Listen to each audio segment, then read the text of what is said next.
अस्सलाम वालेकुम नाज़रीन, हर अरूज को एक दिन ज़वाल ज़रूर आता है। मंगोलों पे भी एक वक्त में अरूज आया और उन्होंने जुल्म सितम वहशीपन की इंतहा कर दी और बिल आखिर अपने ज़वाल के साथ एक एक करके भयानक मौत मरते गए। आज की इस वीडियो में हम बात करेंगे चंगेज़ खान के पोते हलाकू खान की। मगर वीडियो का बाकायदा आगाज़ करने से कबल आपसे एक रिक्वेस्ट भी है कि अगर आपने अभी तक हमारे इस यूट्यूब चैनल वकास टीवी को सब्सक्राइब नहीं किया तो इसको सब्सक्राइब करके साथ मौजूदा बेल के आइकन को भी प्रेस कर दें ताकि हमारे नए आने वाले ऐसे दिलचस्प और मालूमाती वीडियोज़ आप तक बआसानी पहुँच सकें।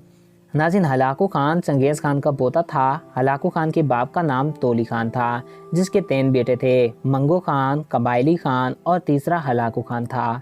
हलाकू खान के कंट्रोल में जो सल्तनत थी उसका ज़्यादातर हिस्सा आज के ईरान में आता था। हलाकू खान की पैदाइश सन 1213 में हुई थी, मगर कुछ लोगों के मुताबिक इसकी पैदाइश 15 अक्टूबर 1218 में हुई। ये एक जालिम हुक्मरान था। लोग इसका नाम सुनकर जान की पनाह मांगते थे और मंगोल कौम एक वहशी और जालिम किस्म की कौम थी।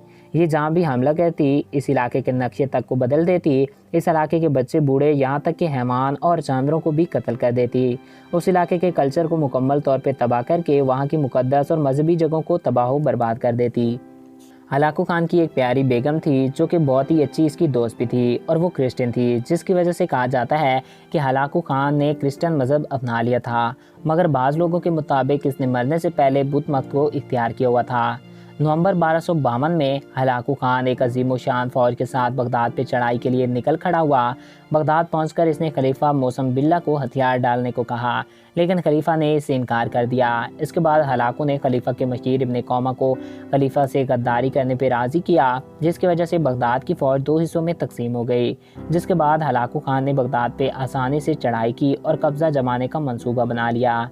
बगदाद को फ़तह करना इतना आसान भी नहीं था, क्योंकि बगदाद शहर हर तरफ से दीवारों से घिरा हुआ था। 5 फरवरी को एक दीवार गिरा दी गई और इस पर कब्ज़ा कर लिया गया। जिसके बाद खलीफा ने हलाकू से रब्ता करने की और बातचीत करने की कोशिश की, मगर हलाकू खान ने दरख्वास्त मुस्तरद कर दी। 10 फरवरी 1252 को खलीफा ने हथियार डालते हुए खुद को हलाकू खान के हवाले कर दिया। हलाकू खान की फ़ौज 13 फरवरी को बगदाद में दाखिल हुई तो बगदाद में क़यामत आ गई। हर तरफ लाशें ही लाशें थीं। खून ऐसे बह रहा था जैसे फुरात का पानी बह रहा हो। बगदाद शहर की आधे से ज़ायद फ़ौज को सरेआम सज़ाएँ दी गई। बगदाद की गलियों में खून की 1 हफ़्ता तक नहरें बहती रहीं। इल्म और तारीख़ के ख़जानों से भरी हुई दुनिया की सबसे बड़ी library the great library of Baghdad को तबाह बर्बाद कर दिया गया। इसकी तमाम किताबों को दरिया में बहा दिया गया। कहते हैं कि इसकी स्याही की वजह से दरिया का रंग कई दिनों तक काला पड़ गया। नाज़रीन, एक बार हलाकू खान ने तमाम बड़े इस्लामी उलमा को इकट्ठा किया और एक घोड़े पर सवार होकर कहने लगा कि अब बुलाओ अपने अल्लाह को कि वो तुम्हें बचाए हलाकू के अजाब से। तो हलाकू खान एक हवा में नींबू उछाल रहा था तो एक बूढ़े बुजुर्ग ने कहा कि खुदा का खौफ करो, कहीं ऐसा ना हो कि ये जो लीमू तुम हवा में उछाल रहे हो, इसका हवा में उछलने के बाद वापस तुम्हारे हाथ में आने तक तुम्हारा तन तुम्हारे सर से जुदा हो। ये बात सुनकर हलाकू थोड़ा सा घबरा गया और लीमू उसके हाथ से नीचे गिर गया। जैसे ही वो लीमू को उठाने के लिए नीचे झुका तो घोड़े ने डर कर तेज़ रफ्तार में दौड़ लगा दी और हलाकू का पाँव घोड़े के साथ फंस गया। घोड़ा इसको पत्थरों में घसीटते हुए रगड़ता गया।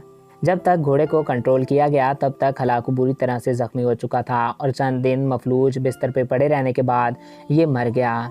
तो दोस्तों, आई होप आपको ये वीडियो अच्छा लगा होगा। अगर आपको हमारा ये वीडियो अच्छा लगा तो हमारे इस यूट्यूब चैनल वकास टीवी को सब्सक्राइब करें और साथ में मौजूदा बेल के आइकन को भी प्रेस करें। और अगर आप किसी भी टॉपिक पे वीडियो देखना चाहते हैं तो कमेंट्स बॉक्स में अपनी राय से ज़रूर आगाह कर सकते हैं। एक नया दिलचस्प और इन्फॉर्मेटिव वीडियो में फिर मिलेंगे। Thanks for watching. अल्लाह हाफिज़।